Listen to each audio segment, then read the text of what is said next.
Today, we are going to talk about robots, AI, and drones. And what is the state of art? Is it hype? It seems like a lot of hype. We are hearing about it everywhere. I've been talking about it a lot too. So, I've got a guest here, John Budnik, and he and I had conversations almost like tweet chat. We did a couple rounds of it, and it was amazing. So, I thought I should bring him here to have a chat with you. Hi, John. Thank you for joining us. Sudha, thank you. So, where are you joining us from today? From Cleveland, Ohio. Thank you. And tell us a little bit about your background and your interest in this topic. I'm a general thinker, philosopher, amateur philosopher, and I like thinking about. I like taking ideas to their logical conclusion, which a lot of people aren't ready to face. Like a philosopher. Yeah, which it's fun, or sometimes fun. Sometimes it just keeps me up at night. So what is your interest in this topic related to robots and AI? I think humans have been trying to organize society on using reason for hundreds of years, and I think we can draw a lot of parallels from the past about what works, what doesn't, and sort of what the limitations are of applying reason in making for a better society. I think there's lots of opportunities, but there's also limits to how far we can go with some of these things. So talking as a philosopher, I want you all to be prepared. We have a different kind of guest today. He's a real philosopher. And the first thing that connected me with John was his article in Philosopher Today or Philosophy Today? Philosophytoday.us, yep. Okay. So tell me a little bit about what you wrote in that article. What was your philosophy? What was your thinking there about AI especially? I was noticing that when we look at, especially when we're developing, one of the I guess I'll just start out with one of the biggest applications of AI today is the sort of the personalized conversations online, the sort of customer service, and places like Microsoft are really pushing the envelope, trying to draw on human learning and human conversation in order to drive those AI chat applications. Facebook has that messenger bot. And one of the biggest challenges is that it's the way we create those create those chatbots is with a very backward-looking platform where we're drawing in information from past conversations. Right? So the way so it's very sort of the more data that gets fed it, so that there ends up being and this is one of the problems with, I think, statistics and just the way we model things in general, is that we draw heavily from past experience without looking at, well, what the implications are of that. So, if you looked at what, anyway, so that a lot of the things we've been looking at was that, right, our conversations, well,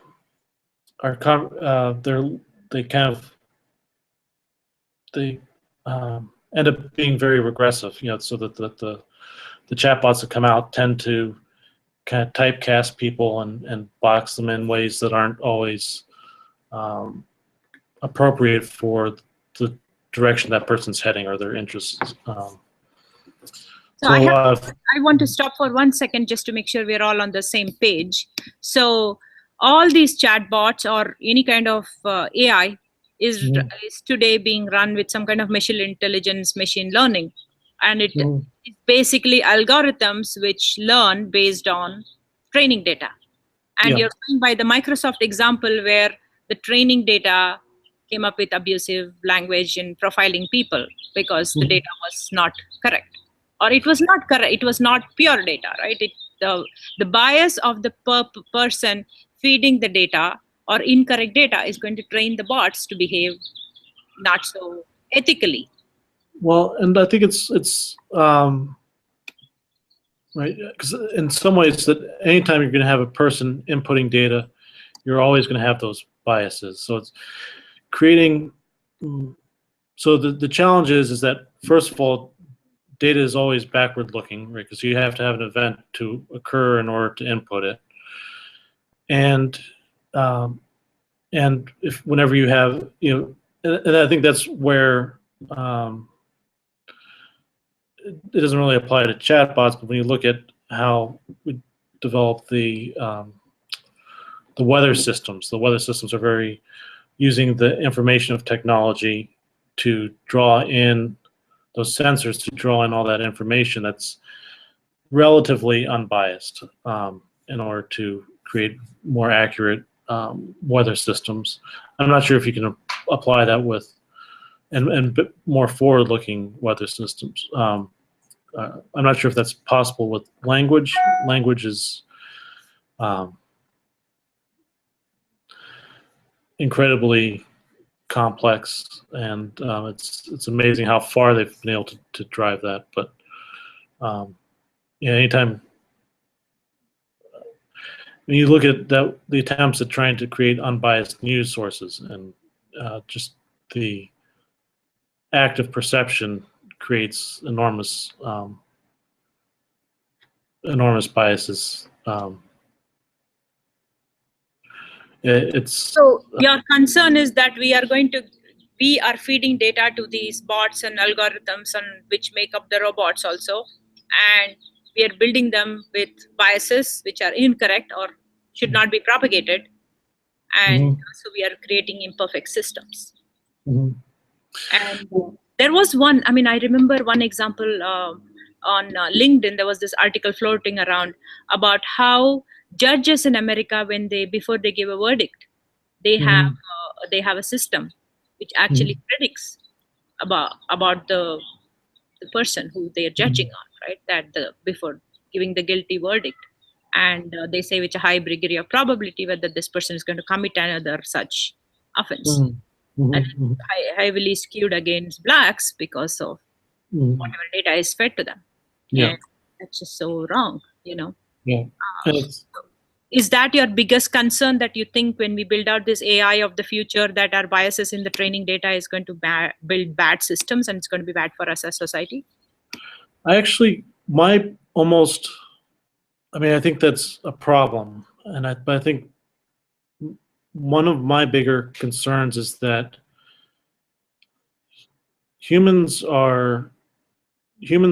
evolved as long distance runners alongside wolves. We've developed a lot of the similar pack habits, and there's something about the human experience which I haven't really been able to put my finger on that is very it needs sort of those unconscious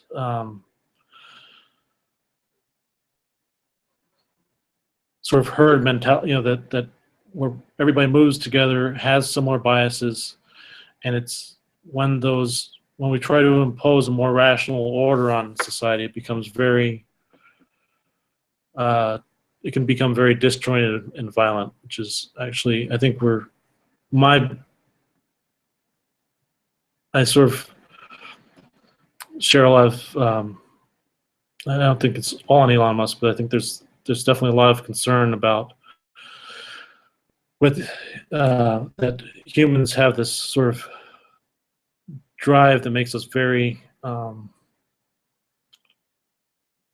we're not always looking out for our own long-term best interests in the way, Elon Musk is very focused on getting to Mars, and his big concern is that we're going to blow each other up before we can get there, and I'm not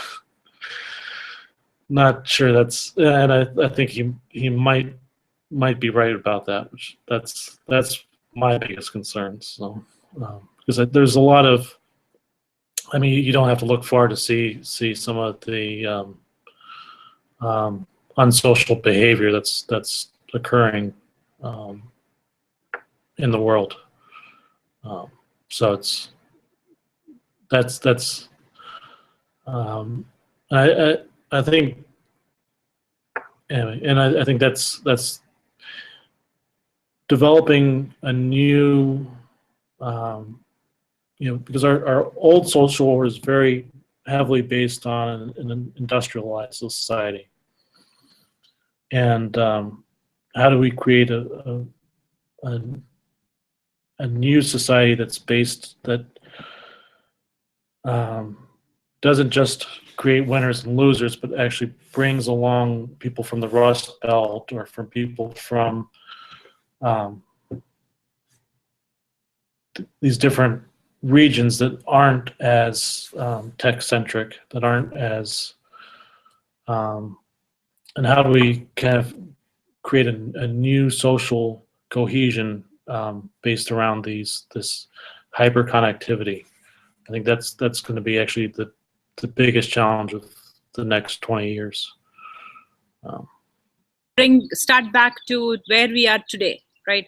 I hear you that the biased training data is going to be fed by biased human beings, and yes, there's a risk of creating a society that is suboptimal for all humans, right? Each person or each group is thinking and looking out for themselves while they're building these robots and algorithms. But I am not sure it is so soon, right? When you say this is going to happen and we'll have to worry about this in the next 20 years. Let's get to a common starting point of where we are today. There are tons of robots, lots of drones, and it's all over the place, right? All of them are, commercially built. They are actually trying to find one niche where they can actually make themselves useful, right? There are Tesla has robots making cars. And there are drones, which are, there is one from, I think, Skyline, right? Which is actually going out to Rwanda and dropping medicines. There is, drones from Matternet, which is carrying heavy stuff in Nepal. So individually, when you look at it, I'm a big optimist, and it's like, oh, it's so beautiful. It is doing all the dumb work that we don't want to do. What's wrong with that? And then when I look at machine learning that's coming from IBM Watson, from Cordana, from Microsoft, or from Google, all of them are in very early stages, right? They are all trying to create this whole pool of engineers who will create more and more machine learning algorithms. And it seems like we have a long, long way to go. I think there's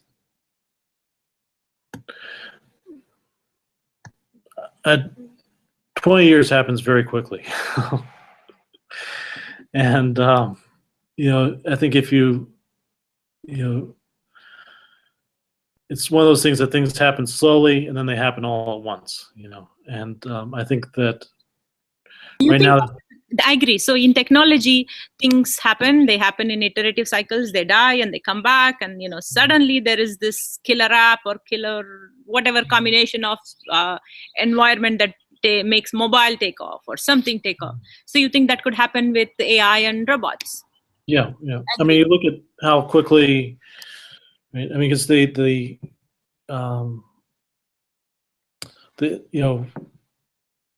whole development of the internet happened very quickly, going from 1994 to 2004.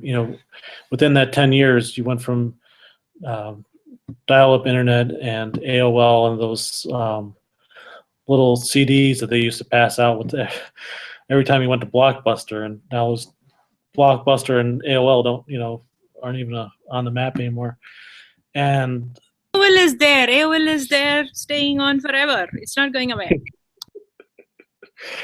And you look at, then all of a sudden 2000 hits, and all of a sudden sort of social media explodes. And so there's these little rumblings with MySpace, which is also still there. And MySpace is still around? Yeah. Wow, there are people who still use MySpace. Yeah, I'm not sure if anybody uses it, but it's still there. Oh. And the and then you just had this explosion with Facebook and Twitter and and all these things sort of cropping up. LinkedIn that got bought over by Microsoft for 26 billion yesterday. Yeah, and I think that was That's like a that's big social network of our professional life. and that's the interesting thing too with that is because LinkedIn, LinkedIn always had a hard time basically figuring out what they're getting that engagement, building that cash flow. Then you look at but it always the one big feature about LinkedIn is it has the highest percentage of CEOs of any social network. And if you look at what Microsoft is primarily makes its money selling to businesses. And so if you look at their purchase of LinkedIn as just their purchasing of a sales funnel for their corporate products, Yeah. I mean, it's, Yeah, I wrote an article on LinkedIn yesterday. It started out from a tweet, responding to a tweet about whether LinkedIn versus Facebook, which is better for jobs and referrals. And then as I dug deeper, I just realized they are enterprise and they just want the enterprise channels, right? And I'm exactly, more worried they will have data about us. LinkedIn has so much data about us as professionals, who's connected to who follows who, and goes to new jobs, and who has influence over others, right, in a professional setting. I think Microsoft is smart enough and could tap into that data in a much more bigger way than LinkedIn even envisioned. And yeah, had a purity of tracking us over our entire lifetime about our careers. But you were making this point about how the technology comes in waves and social was a wave after the yeah, internet wave. Now, do you yeah. think AI wave? I think it's too soon for the AI wave. I think we're at the beginning of it. I think a lot of the AI is already being baked into combining. So I mean, you already are seeing a lot of AI being combined with the sort of Airbnb, um, I hate. I mean, I agree with people who criticize the term the shared economy because it's not really sharing if you're charging people money to. But but for lack of a better word, the using those artificial intelligence in order to optimize pricing, in order to help people with bookings, a lot like those personal assistants. That I saw Hyatt just has a personal assistant bot that helps people make bookings on their website. Um, so that I think we're already starting to see that the AI is providing that bridge for the sort of the impersonal internet with a little more personalized customer service. Um, so it's one of those things. It's already starting to change the way that we interact with um, the internet and social media um, and just making that corporate experience a little less corporate and a little bit more personal. So you're talking about not just AI as in robots and drones, but the machine intelligence that goes in behind any of the existing internet services. And Yeah. how well is that done, and where the biases are fed in, and it's already here, right, in that sense. Yeah. You made a point about how there are existing platforms and technologies that we can leverage today. What were you talking about in the AI sense? Well, I think you already see. Uh, so if you track the farming industry and if you track the mining industries, that there's already a lot of um, there's already someone basically, tractors these days aren't, your your grandpa's John Deere. They're basically mobile offices that track the weather. They tell you exactly where's the best place to plant crops. They keep the tractor on course. So the farmer is much more of almost a data scientist now than he is. No, I wouldn't call the farmer a data scientist. He's a consumer of No. a data scientist's work. Yes, With that's precision a farming. better way of putting Yeah. it. So it's precision farming, and the farmer sits up with an iPad on the Mhm. tractor, and it's an autonomous device that drives around and says, this needs fertilizer, this needs water, or the even Mhm. recommendation of what to do, right? Exactly. Yeah. Yeah. So the consumer of data is a better way of putting it. But and you look at and the way a lot of mining is done, it's very similar as well. So and these aren't things that happened yesterday, and they didn't happen tomorrow. These things have been happening for um, close to half a decade. So if not longer. So these are all things that when we talk about, well, if we've got basically autonomous tractors and autonomous um, mining equipment, and we've had these for years. Why is it such a hard concept to think about? Well, putting these on public roads, or even creating parallel systems for doing long haul trucking or something along those lines. Obviously, you have more of a safety concern because you're in you do have to worry about the public, but that's so the technology is there, and here's something that's a barrier to implementing that technology, and just is asking for a solution. Um, and I guess with autonomous cars having over 1 million hours on the road with minimal accidents, I think it's becoming this is becoming proven technology, and now it's just a question of you know when it's more of a question of how soon, and not, well, what's the technology going to look like, because we already know what it looks like. So those are the kind of things I'm like, well, why is if this already exists, why is this something that we're so surprised about? So one thing I find is there were robots in industry, right? Then they within factory floors and moving things around and heavy lifting, and then now they're coming out as autonomous vehicles and Mhm. into consumers. And so I think to some extent, when it comes to consumers, it's more about safety. There's a whole bunch of Yeah. social robots, right? There is one. What is it called? Jack Robot, like a Jack Rabbit, but it's Jack Robot from Stanford that they're testing out in the campus, where it will roam around and interact with us. And there is one from Europe called it's called Spencer. It's in Amsterdam airport, Schiphol, and it goes around and it will give you directions of where to go to your next gate. And they're all, and in China they tested out a bunch like this in restaurants to replace the wait staff, and they Mhm. said, oh, they're not social enough, and they fired the robots. So so there's social robots being tested out in different situations. Again, they have to learn a lot more. So it comes to Mhm. safety. First of all, I think it is safety, and I think there's Mhm. another aspect of changing the interaction between us as humans and robots. There's a Mhm. whole bunch of research going on, right? Just because they are inanimate, or they're not live, right? Do we Mhm. treat them cruelly? Will we treat them nicely, or will we get too attached to them, and then we see things that really don't exist? There's Mhm.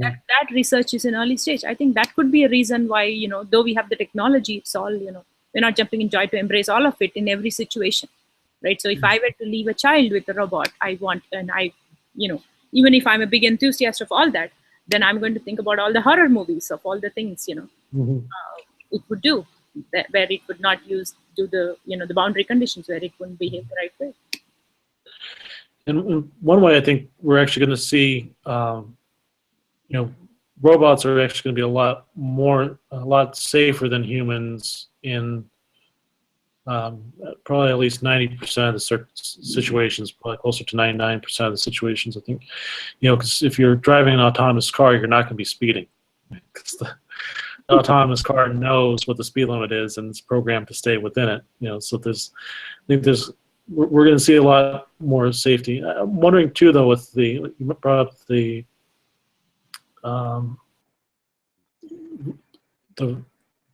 engaging with robots when you go to a restaurant.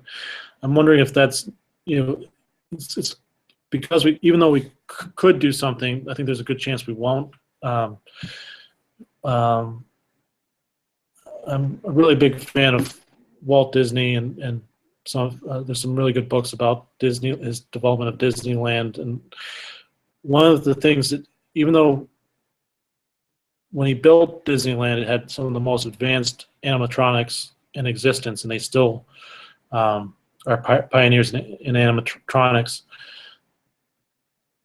Walt Disney realized that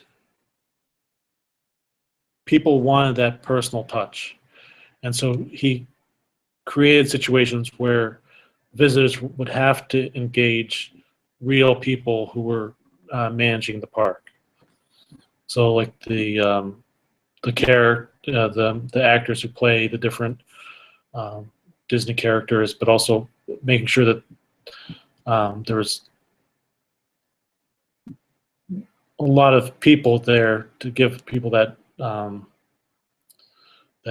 that feeling like they were being cared for, and that they weren't just being moved through this entertainment space. So I think people who are going to be successful are going to be the ones who really think about where the robots and make a big difference and improve the experience, and where having people improve the experience. And I think people who can bridge that and create a better user experience are going to be the winners in the always. People who can create a better user experience are always going to be the. Yeah. So I use Amy from X.ai as my admin, and she manages my calendar. And you might say, managing your calendar, it's a trivial thing. It's not a big deal. You can trust a bot. But I think Amy has actually made me more organized. She actually asks me what time I want to do meetings, what kind of meetings I want to do, who do I want to do the meetings, how long, and what is my preference for meet. She made me think about my baseline parameters related to meetings. And then my meetings were all over the place. I needed a purpose of why I was meeting with different people. But to your point, as I started engaging more and more with Amy, there is a human helper behind Amy who I can go back to if needed. And I don't interact with this person on a weekly basis even, right? But the fact that there is a person there on the back end to listen actually makes me feel comfortable. I don't want a person, being Amy's helper and watching all my mails or looking at who I interact with, or, getting, crossing that personal boundary. I wouldn't trust another person there, but I trust Amy. At the same time, having another person there behind actually makes me feel comfortable.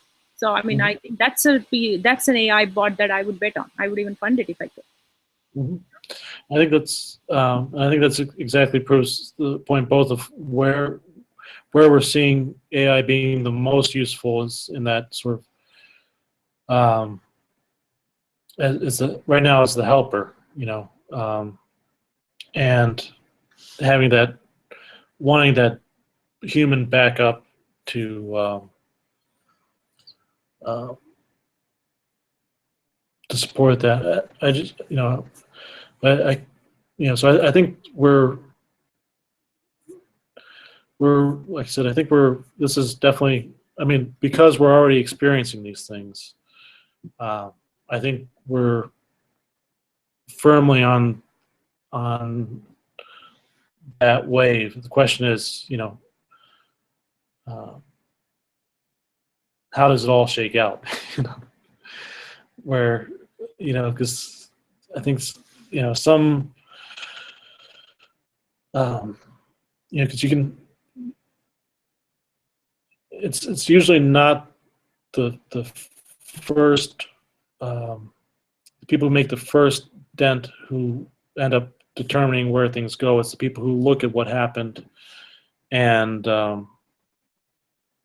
improve it and really find that niche that's so it's not the Friendsters, it's not the MySpace, it's the Facebook that figures it out, and so I think right now we're probably in the It's after the fact, right? yeah. So I think right now we're probably in the Friendster phase of or the sort of the dial-up phase of AIs, which means, and there's that famous quote from the founder of IBM. He said, he didn't see a need for more than 5 computers ever. Yeah. And IBM is one of those companies who's here forever, right? They adapt very well to new technologies, and they have the latest. They were the first to come with Watson from a rule-based AI engine, and now they have the whole Watson for cognitive APIs, right? I mean, IBM, and that's where it started from. So it's funny. We are actually coming to the tail end of our show. We're almost there. So do you have any advice for our audience, or where we could go, or what they should be looking at? I think it's there's just a lot of opportunity out there. I think if we look at what exists and think about how to dovetail it, how do we basically stack existing technologies to create better outcomes? And I think the other thing I would caution everybody about is that I think for every time we come out with something new, it always displaces the old. It always there's always a transition, and we have to be careful about, as we build the new, that the people who are being displaced by the new ways of doing things aren't left behind. And I think that's the thing that we have to look at the most, is that as a society, we're still people-based, we're still people-centric, and we still have to look out for one another. Cool. So that's all the time we've got. Thank you, everybody. Thank you, John, and I'll see you all next week. Bye now.